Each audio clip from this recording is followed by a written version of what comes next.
আমি চলে এসেছি যে তালের মালপোয়া বানানোর জন্য। এখানে ব্যাটারটা বানিয়ে নেওয়া হয়ে গেছে। 1 ঘন্টা ভিজানো ছিল এটাকে। এবার আস্তে আস্তে এটাকে ফাটিয়ে নিয়েছি ভালো করে।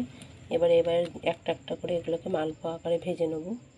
এগুলো সব দেওয়া আছে কিশমিশ, কাজু বাদাম, সুজি, সাদা ময়দা, আখের গুড় দেওয়া আছে, গরুর দুধ দেওয়া আছে, সব দেওয়া আছে।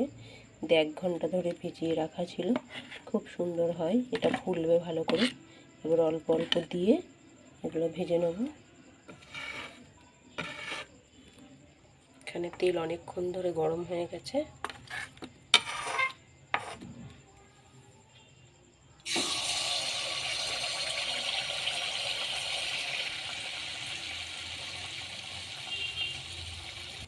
যে কত সুন্দর ফুলে উঠছে তালের মালপোয়াগুলো, খুব সুন্দর ফুলছে। এই যে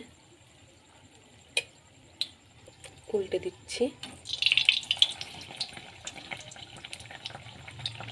এই যে কত সুন্দর ফুলেছে, এই যে লুচির মতো। এবার এটাকে তেলটা সেঁকে তুলে নেব। তেলটা সেঁকে নিচ্ছি এটাতে। দারুণ সব ফুলছে। এই যে উল্টে দিচ্ছি, খুব সুন্দর ফুলছে। এই যে লুচির মতো একদম ফুলেছে।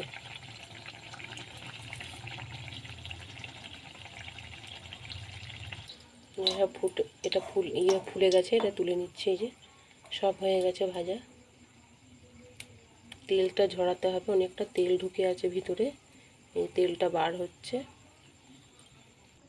এই যে কত সুন্দর হয়েছে, এই যে নরম সফট হয়েছে, কেমন খুব গরম আছে একদম ফুলে। এই যে দুটো পিঠ আলাদা আলাদা হয়ে গেছে। এই যে মালপোয়াগুলো বিশাল সুন্দর হয়েছে। অবশ্যই ভিডিওটা প্রথম থেকে শেষ পর্যন্ত দেখবেন। কেমন হয়েছে অবশ্যই জানাবেন। ভালো লাগলে একটা লাইক করবেন, আশা করি ভালো লাগবে। খুব সুন্দর হয়েছে তালের মালপোয়াগুলো। আজকের ভিডিও বেশি বড় করব না, এখানেই শেষ করছি। পরের দিন আবার অন্য একটা ভিডিও নিয়ে চলে আসবো।